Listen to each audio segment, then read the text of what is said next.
Ce matin, nous voulons parler de la vraie et la réelle repentance.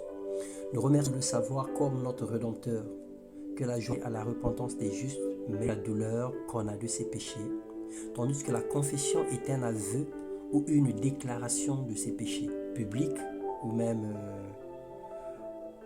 en solo devant Dieu.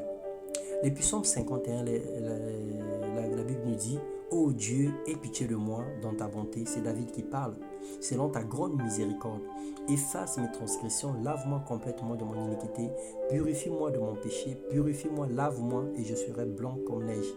Détourne ton regard de mes péchés, efface toutes mes iniquités, ne me rejette pas loin de ta face, ne me retire pas ton Esprit Saint, délivre-moi du sang versé. » David, dans l'angoisse, après avoir tué Uri, il fit cette repentance à Dieu. Alors il est primordial de connaître l'ampleur de son péché, reconnaître sa culpabilité et l'offense faite à Dieu et aux hommes.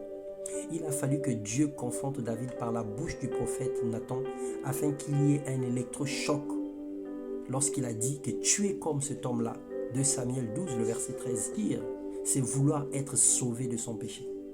Pas seulement de ses conséquences. 1,9, la Bible dit que si nous confirmons de mentalité, de la chair et de l'esprit, en achevant notre temps que ces deux premiers au mot de reconnaître ses fautes, de prendre conscience de sa perdition et ainsi avouer à Dieu ses erreurs, puis demander pardon. Et on nous apporte son aide et nous devons prendre la décision de changer de direction. Nous devons prendre la direction de se convertir une fois que nous avons menti. Et quand hier et avant-hier, et nous partons Jésus. Amen.